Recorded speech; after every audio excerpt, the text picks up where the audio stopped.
Entonces vamos a hacer un breve resumen de lo que fue la clase anterior. Para esto voy a compartir una plantilla de la parte anterior. Em,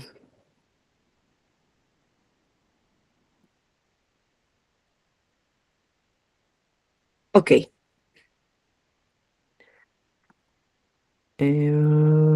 Op, no.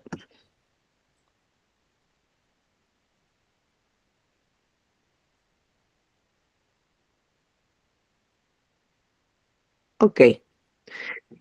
Habíamos hablado, ¿se ve la plantilla, gente? Sí, Mora, sí se ve. Gracias. Gracias. Ya ven que esta pregunta es retórica porque siempre estoy con el miedo de que no se ve y ustedes se quedan calladitos y no me dicen nada. Bueno, entonces fíjense, habíamos hablado que dentro de lo que es en sí la oración de por sí, cómo yo me dirijo, a quién yo me dirijo y lo que esto implica, habíamos encontrado que hay una paradoja. Y hay una analogía muy interesante, porque en cierta forma, dentro de los desafíos fundamentales de lo que es orar, nosotros teníamos que entender que de alguna forma existe algún tipo de arrogancia por nuestra parte como oradores ante una creación que supuestamente es perfecta, porque habíamos hablado que en cierta forma no hay mal que por bien no venga. A pesar de que dentro de nuestra ley y de nuestra aceptación. Habíamos hablado que esto también se completa con el curso, el otro curso que doy, que no simplemente el ser humano necesita fe en Dios, sino también seguridad en Dios, y eso lo aprendemos del libro Jovat Levavot, los deberes del alma, en su cuarto capítulo del Rav Pekuda, o sea, Rav Eben Pekuda,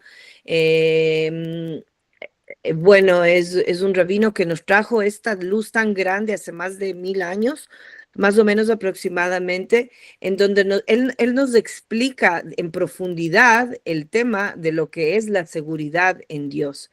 Entonces, si yo conecto todo esto en la seguridad con Dios, entonces, ¿cómo es posible que si no hay mal que por bien no venga, yo aún así tenga la arrogancia de permitirme una oración ante Dios para querer cambiar la realidad que me rodea? Entonces es como una, digamos, ¿cómo se dice? Se me fue la palabra en español. Es una contraproducción, es decir, estamos en contradicción, con la acabó. Estamos en una contradicción paradójica de lo que es la oración.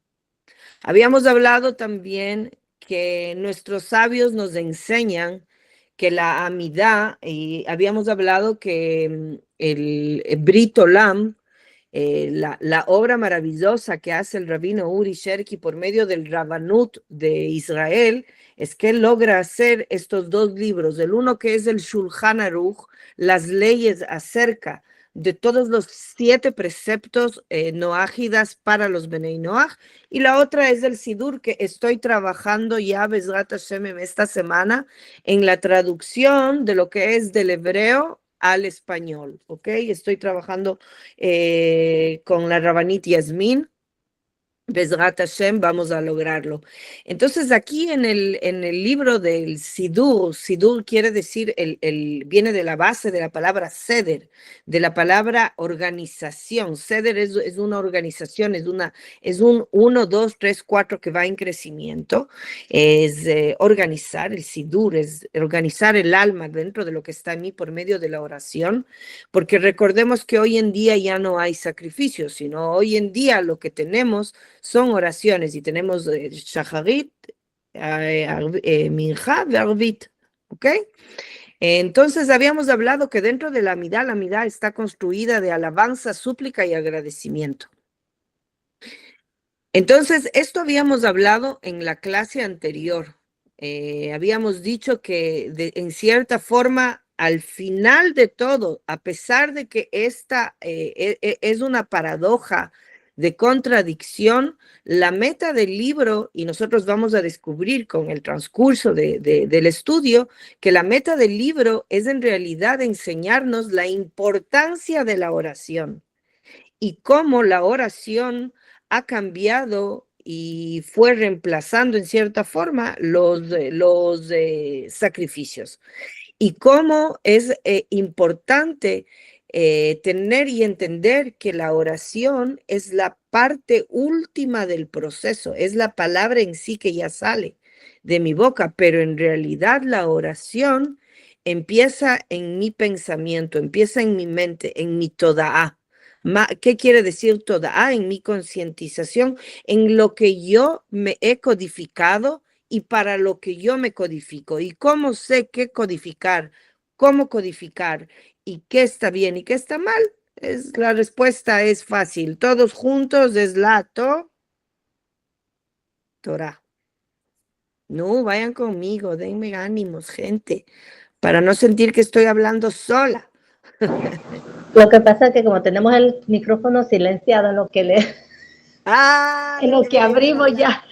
Ya, se pierde. Todo bien. Todo bien. Entonces, ahora vamos a entrar en la continuación del segundo, de la segunda parte que empieza poco a poco. Es un libro grande, estamos solamente en la quinta página, que así que imagínense, tenemos material para largo plazo. Vamos ahora a entrar, esta fue oración un número 1. Anibe Tfilá número 2. ¿Ok?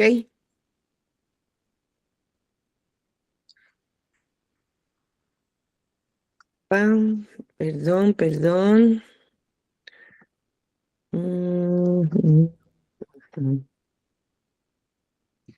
Okay. Vamos a hacer lo siguiente para que se vea más claro, porque si no, esto que me vuelve loca. Ok.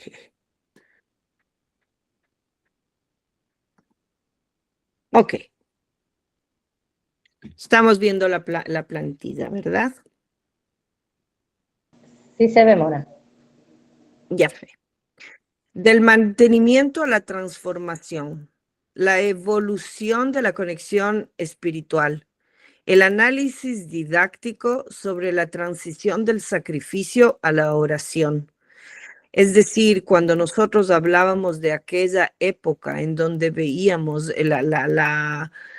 los sacrificios son un proceso en donde la humanidad, digamos que el antiguo mundo era una herramienta, una de las herramientas más conocidas en el antiguo mundo. Nosotros vimos esto incluso por medio de la arqueología representado en el mundo inca, en donde esa creación nos entregaba vida y esa vida misma nosotros la entregábamos a cambio de otra vida.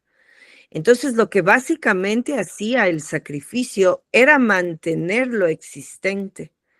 Básicamente, el pueblo de Israel no se preocupaba por cambiar el mundo que le rodeaba, sino simplemente mantenerlo.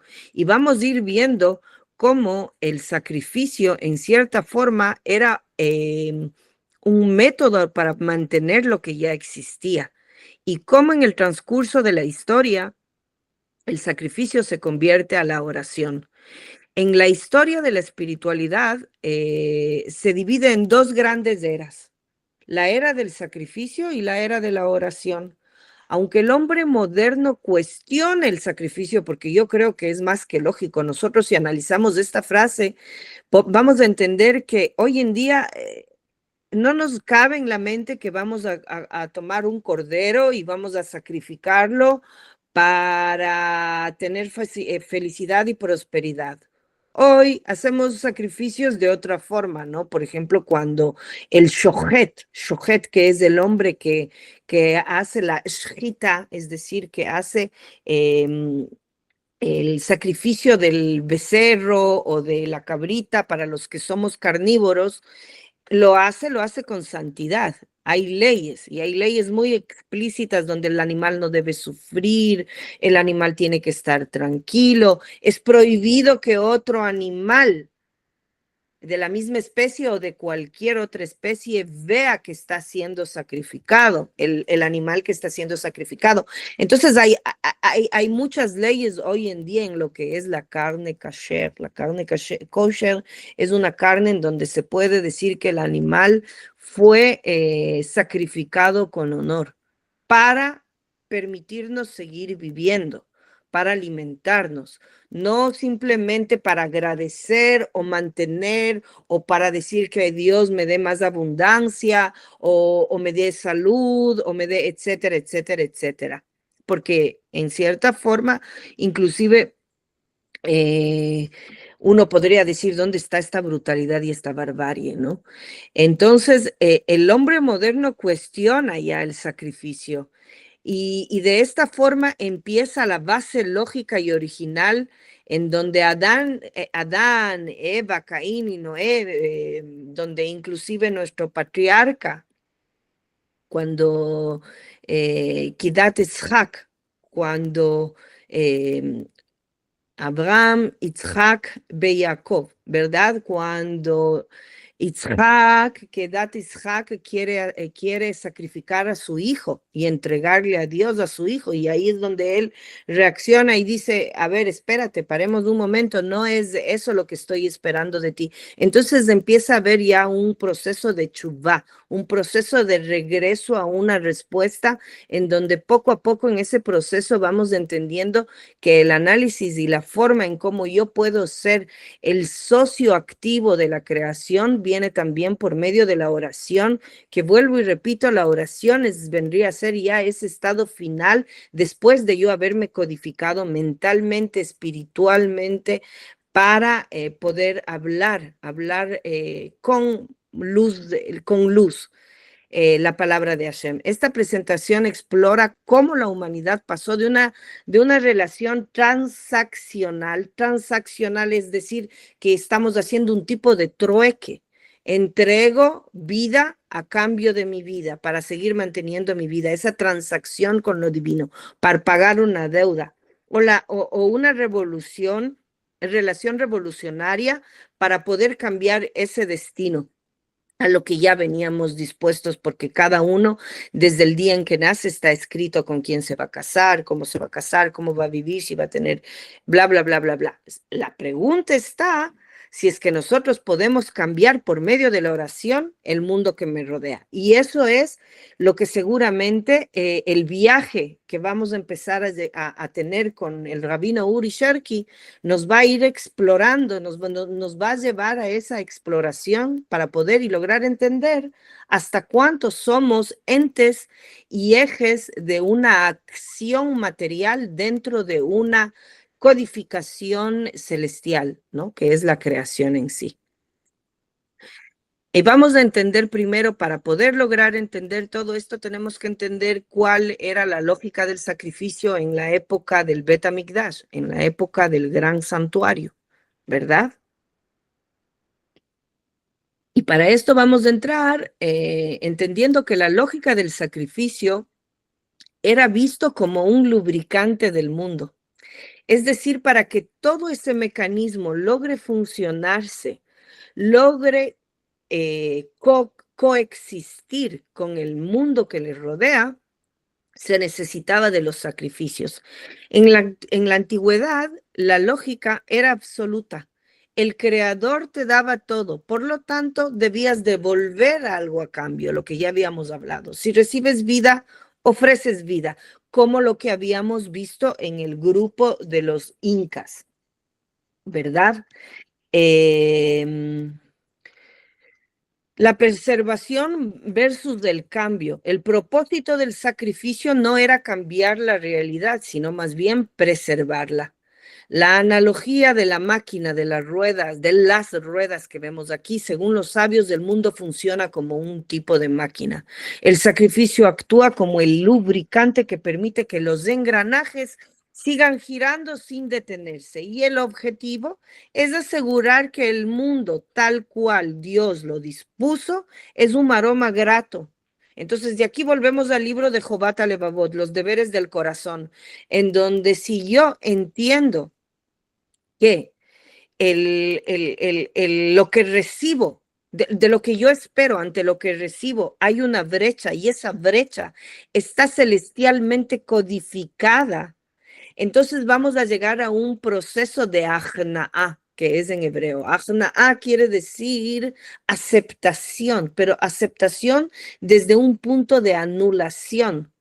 Cuando yo llego a ese proceso, puedo llegar al siguiente paso, que es Abdalá. Amtaka, slija, Ajna'a, Amtaka be'Abdalá. ¿Ok? Perdón. Entonces, una vez llegando ya a esa anulación, logrando ceder acerca de lo que yo espero por medio de mi oración o lo que sea, anulándome, cediendo, aceptando, logro subir a la segunda etapa. ¿Ok? La segunda etapa vendría a ser Ajna'a. Dijimos la primera, siempre me olvido, se me borra la cabeza. Ajna'a, Amtaka, Amtaka. Solamente después llegamos a la dulzura, llega un proceso de dulzura en donde yo realmente estoy logrando entender no el por qué me pasó, sino para qué me pasó lo que pasó o por qué recibí lo que recibí, el resultado de mi oración, porque tomemos en cuenta que si uno reza por algo y en realidad puedo llegar a recibir, si no era lo que estaba celestialmente codificado para mi bien, puede llegar a ser catastrófico. Entonces de aquí se nace la pregunta y nace las ganas y el deseo de siempre decir Hashem sfati tiftach bepi yegite ilateja, que todo lo que salga de mi boca sea realmente lo que tú quieres, sea realmente lo que provee para mi alma y para mi cuerpo y mi espíritu, esa armonía, no solamente con mi ser, sino con el mundo que me rodea. Una vez que llegué a esa dulzura y ese entendimiento después de anular mis deseos, aceptando la realidad que me rodea, llego a entender y llega a mí una dulzura de entendimiento, el por qué y para qué. Y entendiendo del por qué y para qué, logro subir al tercer nivel, que viene a ser la Abdalá. Abdalá quiere decir la diferenciación, exacto. Esa diferenciación que me explica y me dice a mí y me da las llaves del tema, el por qué estoy recibiendo lo que estoy viviendo, el por qué tengo que llegar por qué viví lo que viví, a pesar de que esperaba lo contrario, o tal vez recibí lo que esperaba. Pero ¿por qué viví lo que viví? Para poder, en cierta forma, evolucionarme como persona y evolucionar al mundo que me rodea. Entonces, decimos que el sacrificio es mantener esa integridad del orden natural y evitar el deterioro. Fíjense lo importante de la construcción. Bezrat Hashem, pronto Bekarov, Beyameinu, pronto en nuestros días ver al gran templo construido. Porque era una forma de mantener el orden natural de todo y evitar el deterioro, que es lo más importante. Y luego pasamos a la lógica de la oración. La lógica de la oración, como sí, es un acto revolucionario. Entonces, el Beit HaMikdash desaparece, la Shejina se desaparece. La Shejina era esa conexión directa que teníamos con el mundo celestial, esa capacidad de poder entender tridimensionalmente la realidad que me rodea. Es decir, que a nosotros nos enseñaron en el colegio que tenemos 5 sentidos: la vista, los ojos, el tacto, el oído, etcétera, etcétera, etcétera. No quiero entrar en clases de biología. Pero ¿quién dice que son solo esos los sentidos del ser humano? Tenemos tantos sentidos más. Somos seres infinitos, a pesar de que en este mundo somos finitos. Cuando digo somos finitos, tenemos un fin, un inicio y un fin. Naces, creces, te reproduces y mueres. Pero nuestra alma es una alma infinita y mi alma está codificada para recibir, el momento que venga el Bet HaMikdash y la Shekhinah baje, la Shekhinah es esa luz que nos conecta directamente con el Creador, Bezrat Hashem, Bezrat Hashem, Bezrat Hashem, logremos toda la humanidad entender partes que están hoy en día completamente escondidas ante nuestro entendimiento. Nosotros como personas limitadas que somos, nuestro entendimiento, por más sabios que seamos, siempre vamos a tener una limitación. Entonces, esta nueva tecnología que se creó en este cosmos a partir de todo este nacimiento, nosotros entendemos y estudiamos mucho lo que es Job, como Job enseñó, y vamos a llegar ya luego a un momento a explicar cómo nace el resto también de Job y de Haná. También nuestros sabios nos enseñan mucho acerca de cómo rezar cuando se estudia la vida de Haná, Tzadiká y de Job. En realidad la oración es un concepto relativamente nuevo en la historia humana para la mentalidad antigua como los amorreos. La idea de alterar el orden de la naturaleza era inconcebible. O sea, ellos no veían la necesidad de hacerlo. Y crear desde el vacío mientras el sacrificio mantiene lo que existe, la oración renueva y cambia lo existente. El poder de la palabra. Orar es creer que el decreto puede ser anulado. ¿Qué hacemos nosotros en Yom Kippur? Cada día vamos a la Beit Knesset, estamos en un ayuno intermitente de todo un día y rezamos y pedimos por la salud y pedimos que nos escriban el libro de la vida y un fin de rezos en donde nosotros intentamos, es un día donde se cierra el gran juicio, en donde se cierra el gran juicio y donde nosotros intentamos renovar y cambiar cualquier decreto que haya sido hecho en el mundo superior. Entonces, el poder de la palabra es orar, es creer que el decreto puede ser anulado. No se trata de pagarle a Hashem porque yo voy a seguir, para que yo voy a seguir teniendo paz, sino de dialogar con él para transformar la realidad, siempre y cuando nuevamente no olviden, Esfatit Iftach, Bepi Yegite y la teja, Hashem, ilumíname y haz que en mí nazcan deseos que son para mi bien y para el bien del mundo que me rodea. Porque cuántas veces queremos tener millones, cuántas veces queremos tener X y un cosas que tal vez no son para nosotros. Y si no es para mí, sácalo de mi mente, sácalo de mi alma, aléjalo de mis ganas. Es decir, intentar siempre estar en continua conexión con mi interno para poder entender qué es realmente lo que mi alma necesita. ¿Qué es? Y que no es simplemente ese deseo. Bueno, todo el mundo quiere pedir salud. Salud es algo normal. Salud es algo lógico que cada uno de nosotros va a pedir.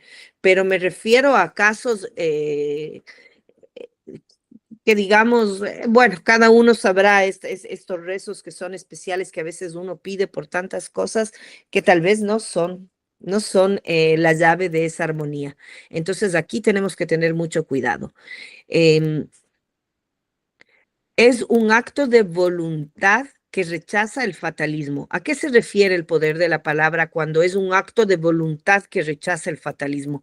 Cuando es un acto de voluntad, es decir, que no siempre voy a tener ganas de levantarme a rezar y decir, Modani lefaneja, te agradezco, Padre mío, que estás en el cielo por haberme devuelto mi alma y haber ingresado nuevamente el alma dentro de mi cuerpo. No nos olvidemos que dormir, Shená, en hebreo, es Ejat Helkei Shishim, es 1/60 de la muerte.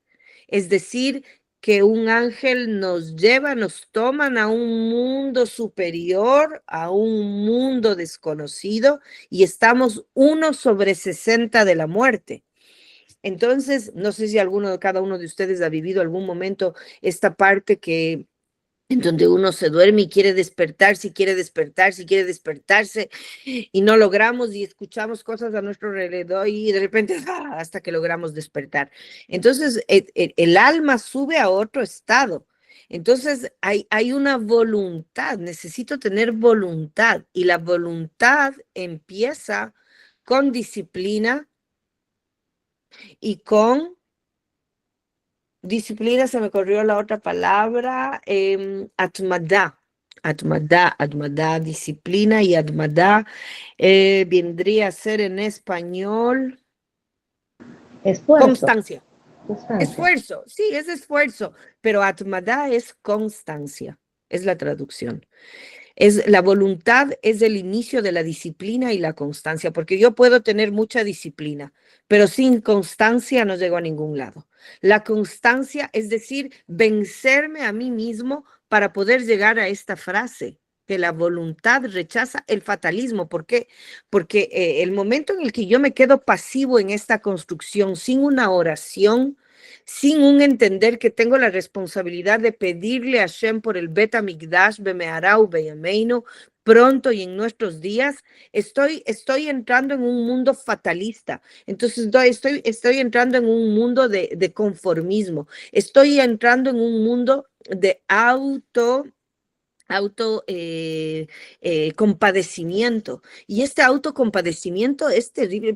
¿Cuántas veces hemos caído en este papel de victimatario? Somos las víctimas de mi marido, soy la víctima de mi suegra, soy la víctima de mi vecino, soy la víctima del gruñón de mi jefe, soy la víctima de los maleducados de mis hijos. ¿Cuántas veces entramos en este papel del fatalismo? Cuando en realidad lo que tengo que hacer es pararme recta y entender que todo lo que está a mi alrededor depende con los ojos con los que miro, entre lo que recibo, lo que espero y recibo, en bitajón, seguridad con Dios, y no solamente fe en Dios, porque Él sabrá por qué tengo un jefe gruñón, porque tengo un esposo barrigón, ¿no? Por decirlo, ¿no? O sea, por hablar, o por hacerles reír un poco, o porque tengo unos hijos un poco desubicados, etcétera, etcétera, etcétera, etcétera. No es todo el tiempo, pero a veces sucede, porque mi jefe no viene todos los días de enojado. Mi esposo hace deporte, ya no tiene la barriga grande, por decirles. Entonces, es esa capacidad de poder aceptar con bitajón, con seguridad lo que estoy recibiendo, tomando en cuenta que la oración puede renovar y puede cambiar. Puede darme las herramientas para entender con sabiduría el medio que me rodea y entender por qué estos son los enviados de la santa creación para que yo logre cambiar algo que está dentro y en mí. ¿Ok? Vamos a entender un poco lo que es Job en este punto. ¿Y por qué vamos a hablar de Job? Porque Job es una pieza fundamental para poder entender lo que es la oración. El hombre justo no sabía pedir, ¿ok? El hombre en esa época, Job era un silencio total.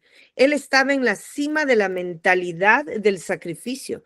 Él hacía sacrificios por sus hijos.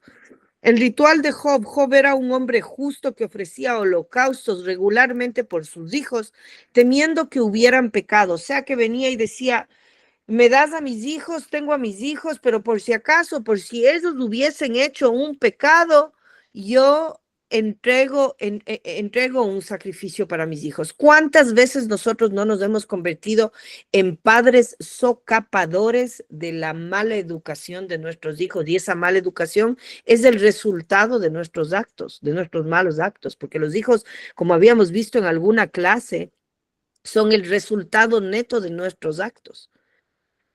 ¿Cuántas veces no hemos dado sacrificios por hijos mal agradecidos o por esposos o por esposas? Entonces aquí es donde viene un nuevo cuestionamiento en la construcción de esta creación, en donde uno ve que existe una carencia. La carencia, ¿y cuál es? Según la fuente, a Job le faltaba un poco de vacío. ¿A qué se refiere un poco de vacío?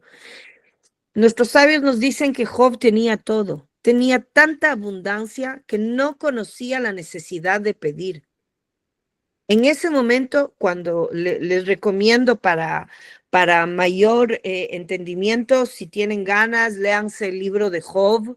El libro de Job es un libro cortito para que entiendan la historia y van a ver que en el transcurso de la historia, Satán le argumenta a Dios que Job no conoce a Dios. ¿Y por qué le dice eso? Nada, así de fácil es fácil. O sea, él por qué no va a estar así tan tranquilo, tan justo, tan completo, porque no le falta nada, tiene todo. O sea, Job tenía abundancia, Job tenía 4 hijos, Job tenía su esposa, Job tenía todo, no le faltaba nada. Entonces le dice, pero claro, él está dándote tus sacrificios y los sacrificios como un pacto de protección, simplemente para no cambiar, para hacer ese aceite de las ruedas que no cambian. Entonces ahí el diablo le dice a Dios, le dice, a ver, yo quiero ver qué va a pasar con Job el momento en que le va a faltar algo. Y ahí viene una tragedia, la tragedia que golpea a Job, y el Señor dio y el Señor quitó. Cuando vino esta prueba de Dios a Job y le quitó toda esa bendición, Job dijo, el Señor me dio y el Señor me quitará, ¿verdad? Es algo que nosotros en el cristianismo es una frase muy, muy, muy relinchada, en donde bendito sea el nombre de Dios, ya que se le va a hacer, como era en aquellas épocas, recordaré, hace tantos, casi 30, 40 años, cuando viví, me desarrollé y crecí y vi en el Ecuador mucha gente que venía, trabajaba con mis padres. Recuerdo yo siendo una niña, teníamos una empleada, una señora que trabajaba en casa, muy divina, linda, fue como parte de la familia, Margarita. Y a Margarita tenía un gran problema. Su esposo era alcohólico y el esposo a veces le sabía mandar a mi casa y Margarita llegaba a veces con rasmellones por aquí, rasmellones por acá, ojitos un poquito más verdes de lo que Dios le dio. Y me imagino ya que mucha gente entenderá a qué me refiero. Una mujer abusada psicológicamente y físicamente. Y cuando mi madre le preguntaba y le decía, pero Margarita, por qué no le dejas? Por qué no te separas? Margarita le decía, no, porque es mi marido, marido pega, marido es. Era una mujercita indígena, no hablaba bien el español. Y Y era como que ella interpretaba que el ser una buena mujer era seguir recibiendo aquellos golpes y aceptando, o sea, era la mujer más bendita porque como a Jesucristo lo habían crucificado y él estaba luchando, entonces uno tenía que volverse también de alguna forma un Jesucristo. Entonces, aquí es este análisis en donde dice, no es lo que Hashem quiere para nosotros. Ese no es el Hashem. Hashem que dio la Torá en el monte Sinaí no es el Dios que espera que nosotros nos quedemos sufriendo, inactivos por un cambio. El cambio no solamente viene de la oración, sino de la actividad y la capacidad que tengo basada en las leyes morales para poder continuar y para poder cambiar el mundo que me rodea. Job acepta este destino porque no sabe que tiene el poder de orar y clamar por un cambio. Entonces él dice, claro, marido pega, marido es, ¿no es cierto? El Señor me quitó, bendito sea el nombre del Señor. Y aquí empieza un proceso con Job. Se despierta. Job hace una chuvá. Job recibe una iluminación y él logra descubrir lo que es la oración. Esa oración del despertar, cuando el dolor se convierte en palabra, cuando yo tengo la capacidad de contar lo que siento, lo que vivo, lo que experimento, para cuanto mientras más logre expresar lo que siento, lo que vivo, lo que tengo, más logro recibir una iluminación para poder ingresar en un proceso de sanación, de Ajna'a, Amtaká, Abdalá. Es de estas 3 etapas en la psicología del judaísmo que existen. Y este despertar nos lleva al conflicto. Claro, el conflicto de Job. Los amigos de Job intentan consolarlo, pero después de que perdió todo, pero Dios reprende a los amigos, Dios instruye, vayan a mi siervo Job y ofrézcanle un holocausto y mi siervo Job orará por ustedes. Es decir, aquí aparece la palabra orará. De repente hay una iluminación, hay un crecimiento y nace la palabra oración. Y es el cambio, ¿no? El paradigma, el sufrimiento enseñó a Job que no basta con aceptar el decreto, no basta con aceptar, que uno puede interactuar con quien decreta por medio de la oración. Y el resultado, vemos más adelante en el libro de Job, que el Señor restauró la fortuna de Job cuando oró. La lección, la restauración no vino por el sacrificio, sino vino por la oración de Job. Job aprendió a hablar y al hacerlo, la realidad cambió y su fortuna se multiplicó. Es decir, en síntesis moderna, en estos días, ya después de toda esta época de Job y lo que nosotros aprendemos, el corazón, la base de la oración es el sacrificio matutino, que es decir, shaharit, el vespertino, que es la minjá, y el sacrificio suplementario, que es el musaf. Musaf viene de la raíz de la palabra leosif. Leosif quiere decir entregar y dar un poquito más. Dar, aumentar. Tras la destrucción del templo, la oración asumió la función del lubricante del sacrificio, pero mantuvo su esencia revolucionaria. ¿Cuál es su esencia revolucionaria? En donde nosotros entendemos que somos, después de que se recibió ya la Torá en el monte Sinaí, uno entiende que es el activo socio de Hashem Yitbaraj en este mundo para poder lograr trabajar en compañía de su palabra para lograr hacer de este mundo un mundo mejor. Y el equilibrio, hoy vivimos una dualidad. Usamos los horarios rígidos del sacrificio. Es decir, nuevamente aparece la disciplina. Hay horarios. ¿Hasta cuándo puedo decir shaharit? Desde y hasta cuándo puedo decir shaharit, minjá y musaf. ¿Ok? Es un mimar obligatorio, es un mimar obligatorio. Los hombres judíos necesitan hacer este rezo 3 veces por día ante la ausencia del templo. Las mujeres no necesitamos hacer este rezo.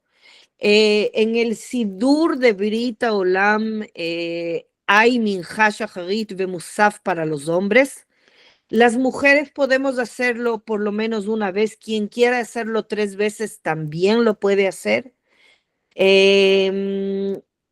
Pero para las mujeres y para los hombres lo más importante es el libro de Tehilim, el libro de los Salmos. ¿Ok? 2 caminos espirituales.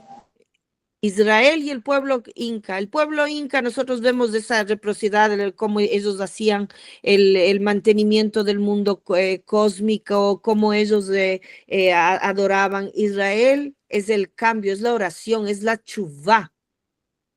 El concepto es una transformación ética, la lógica de la palabra. Abodá Shevalev. El trabajo que está al servicio del corazón se reemplaza no por la sangre, sino por la palabra. No se busca mantener el sol en su curso, sino cambiar el curso de la historia por medio de la parte moral y mi parte personal. El objetivo es el diálogo y el cambio del destino para tener un destino de bien, para que finalmente esta humanidad logre vivir los días de paz y de armonía. Sin tener pedófilos, sin tener violadores, sin necesidad de robar, porque hay abundancia para todos, sin avaricia, sin codicias, hay abundancia para todos. La abundancia está en mi mente. No está en cuanto yo voy a trabajar y correr atrás de mi jefe diciéndole que soy un buen trabajador, trabajando 25 horas extras y olvidándome de mi familia. Trabajo lo que tengo que trabajar y lo hago de la forma más excelente que pueda. Pero tomo en cuenta que mientras yo no viva con una moral y con una ética basada en la Torá de Hashem Yisbaraj y no respete al prójimo como me respeto a mí mismo, el mundo no va para adelante. Mientras el mundo antiguo buscaba aplacar la naturaleza mediante el pago máximo, Israel aprendió a través de profetas como Job que el verdadero poder no está en morir por Dios, sino en alabar con Él para mejorar la vida. ¿Ok? Y cómo esto se nos conecta con nuestra parashá, ¿ok? Como en Beirá, en la parashat Beirá, la magia del servicio del corazón, aquí vemos interesante cómo en forma de siyata dishmaya, en forma impresionantemente y celestialmente codificada, coincide que estamos estudiando las 10 plagas y la salida del pueblo de Egipto de Mitzrayim. Esta fue la Parashat Shavua, en donde aquí se ve lo que es del mundo antiguo, los sacrificios, los faraones del mundo egipcio daban sacrificios, hacían todo para seguir manteniendo y cambiar el curso de la naturaleza, porque ¿quién era el faraón? El faraón era aquel que podía cambiar el curso de la naturaleza. Habían trabajos de magia negra, por eso es que hoy, nosotros en el judaísmo y ustedes como Bnei Noach, esta cuestión del tarot, de las cartas, de creer en la curandera, la sabandera y con lo que yo no sé qué más, es realmente paganería, porque Dios es tan infinito que no necesita, nosotros como habíamos hablado muchas veces, somos Israel, Yashar La'el, directo para Hashem, directo para Dios. No necesitamos la intervención de absolutamente nadie, ni el pueblo de Israel, ni los noágidas en sí. Y esto vemos, ¿no? Como Egipto era la ilusión de control, de querer controlar. Yo si me voy a que me lean las cartas, quiero controlar a ver cómo me voy, con quién me voy a casar, cuánta plata voy a tener, cuántos hijos voy a tener, como que yo voy a poder controlar estas cosas en la vida, quién sabe. Fíjense usted. Entonces, es una ilusión del control. La lógica de Eka era la fuerza del pueblo egipcio, en donde había una magia coercitiva para manipular las fuerzas cósmicas, el faraón como regente de la naturaleza, la pedagogía de las plagas, los ataques teológicos precisos no aleatorios. Ante Israel, que es el nacimiento del servicio, la lógica de la Abodat Hashem, el trabajo para Hashem, el propósito del éxodo era dejar ir al pueblo para que el pueblo me pueda servir. Y es esa nueva teología donde Dios, el hombre, no manipula a Dios.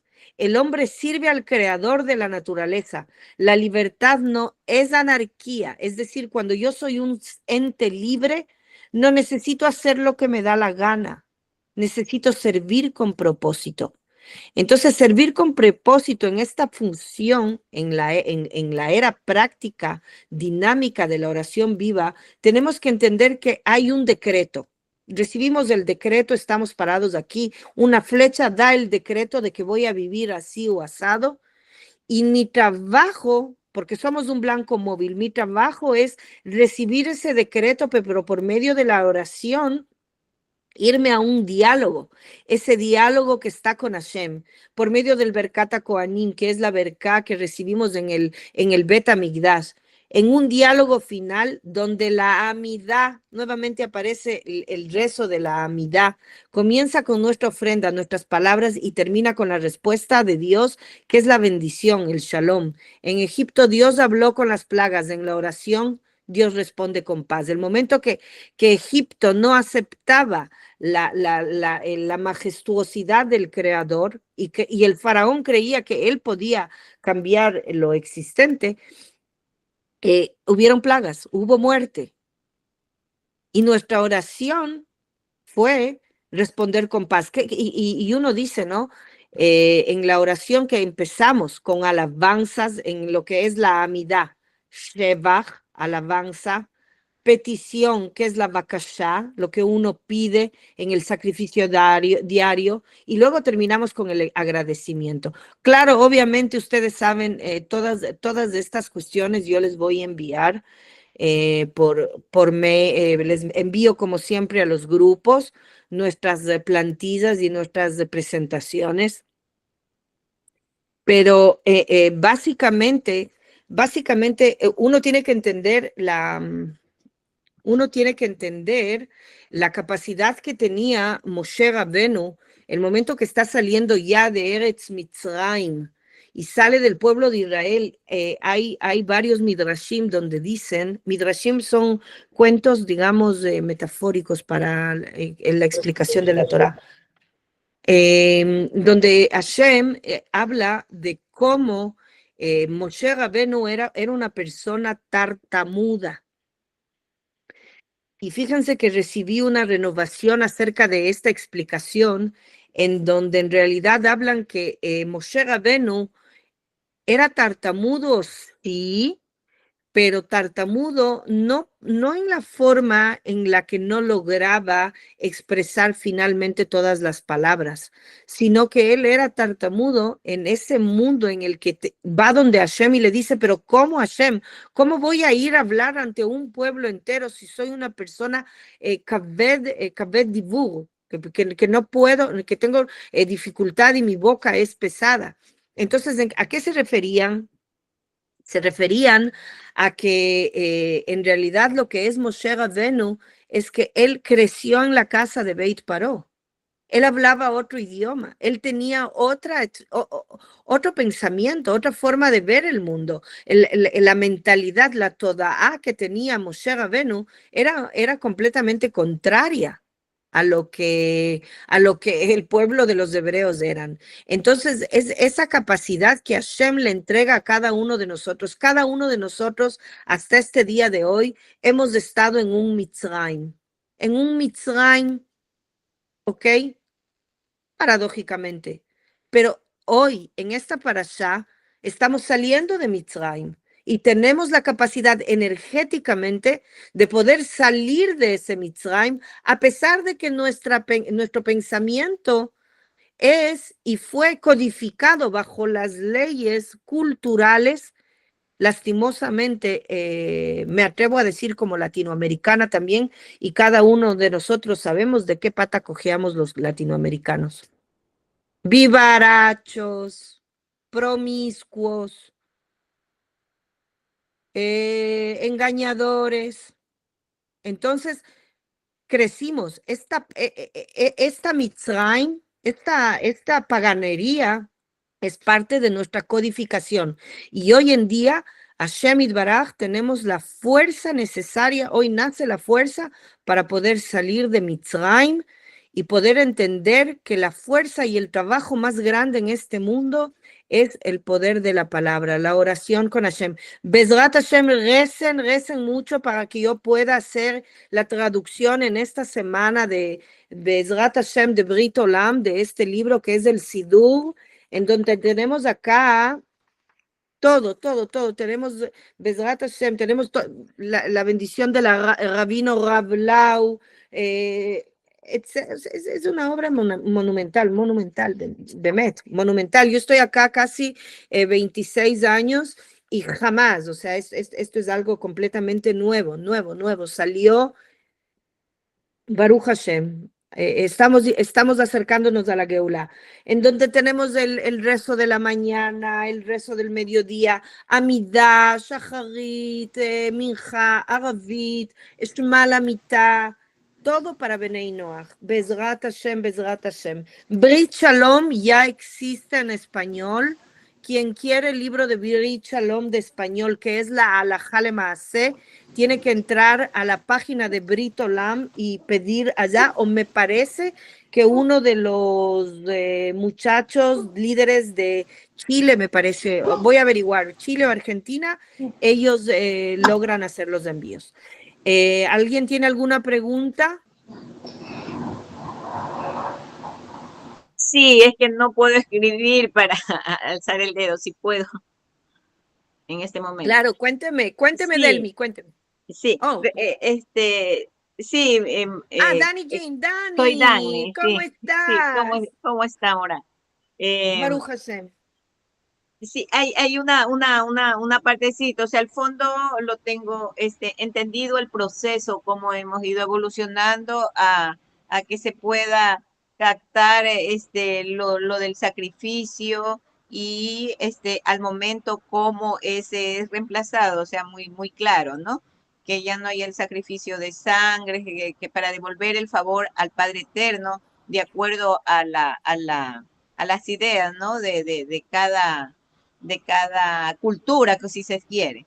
Y al momento, cómo es lo que debemos concebir ese sacrificio, que es a base de la palabra. Entonces, La muy claro, oración, la la oración, oración. perdón. Sí,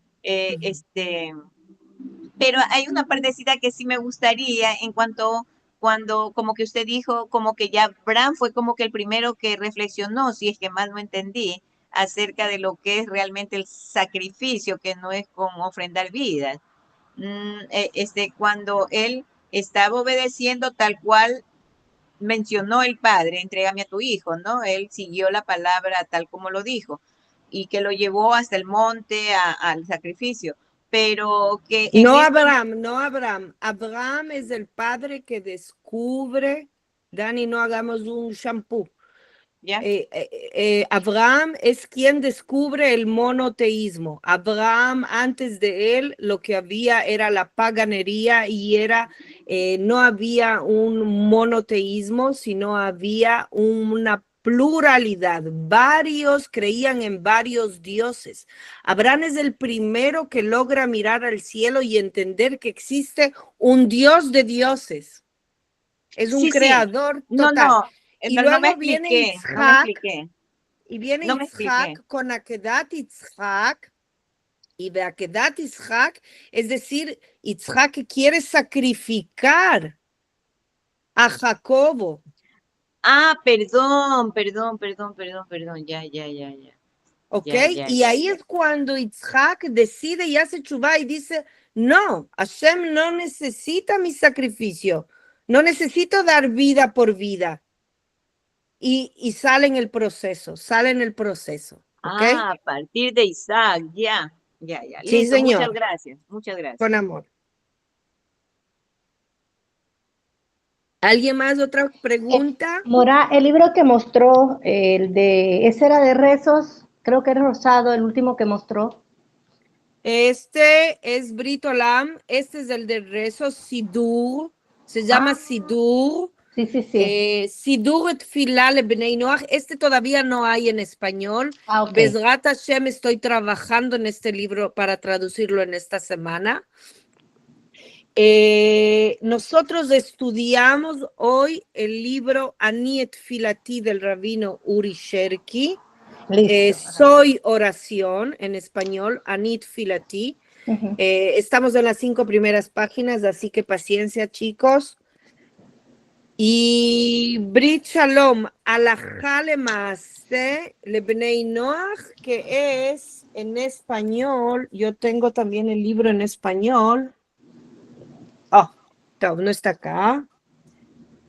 Bueno, no importa. Que este sí hay. Brit Shalom es que es la alajá, es decir, los preceptos, cómo uno tiene que cuidar los preceptos de los 7 preceptos de Bnei Noach. Y está traducido al español. Estará ya traducido al español. Maravilloso. O sea, aquí nos habla acerca de qué pasa con el rofé, si hay cuándo hay que pasar, todo. Puede mandar un capture del libro, de los otros libros que están en español, al chat. Sí, claro, cómo no. De seguro, para entregarles el libro. También el último, que es la Jalema Ase para Benei Noach, es también un libro con todas las firmas del rabino David Lau, que es el rabino David Lau es el primer sheriff rabino ortodoxo en Israel, es el rabino que hizo mi conversión, con él también recibí mi conversión, Baruch Hashem, y sí, O sea, es algo en donde uno puede tener una guía acerca de cómo manejarse en el día a día con los asuntos cotidianos. Porque nosotros entendemos que para Parashat Shavua, ética, moral, hay tantos hermanos judíos que están enseñándonos todo, hay tanto, las redes están repletas de todo esto, Breslev, Chabad, los líderes de la luz, tantas comunidades que nos enseñan tantas cosas y que no son menos importantes que las cosas que nosotros estudiamos. Pero la diferencia está en que el rabino Sherki es el único que recibió hasta el día de hoy las firmas de todos los sabios y los rabinos en Israel, por lo cual él hace esta obra explicando cuáles son realmente los preceptos, cómo cuidarlos y cómo hacerlos ya alágicamente y cómo rezar con el Sidur. Baruch Hashem, Baruch Hashem, Baruch Hashem. Somos socios en esta creación y estamos naciendo, somos nuevos, así que Bezrat Hashem lo haremos con mucha responsabilidad, disciplina y constancia, gente. ¿Alguien más? ¿Otra pregunta?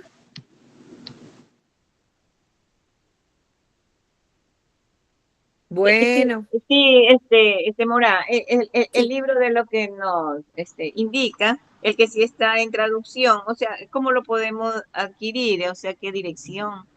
Ok, voy a enviar el link para que logren pedirlo por medio del internet y luego se envía, ok, o a su vez, tal vez podemos hacer una compra conjunta. Voy a hablar con el centro para ver cómo me recomiendan hacerlo de la mejor forma posible.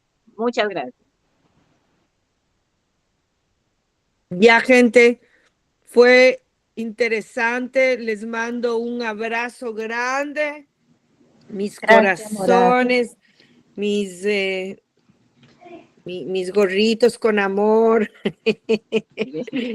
Y que tengan una linda, un lindo fin de semana, lo que queda de él. Y Bezrat Hashem, que la próxima semana vengan más gente de Panamá y que les logremos aceptar. Exacto, sí, Bezrat Hashem. Mora, muchas gracias, muy bueno. Muchas gracias, Mora, bendiciones para todos. Okay. Bendiciones, Mora, muchas gracias. Chao, Jorge, chao para todos. Gente de Panamá, tenemos que hacer una votación, así que voy a mandar una nueva conexión ahora para que ustedes logren ayudarme y los que estamos presentes hagamos la votación del logotipo. ¿De acuerdo? La gente de Panamá.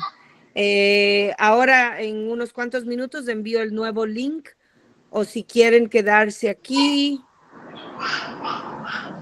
No, más bien no juntemos dos matrimonios en uno solo. Voy a enviar un nuevo link y nos volvemos a conectar en unos cuantos minutos, ¿ya? Bueno, si yo me ocupo, ¿cómo hago para votar? Bueno, ahí vas a ver, voy a mandar los mensajes, vas a ver cuál es el logo. Un abrazo fuerte, gente, chao por ahora. Ya, shalom, un abrazo. Shalom, shalom.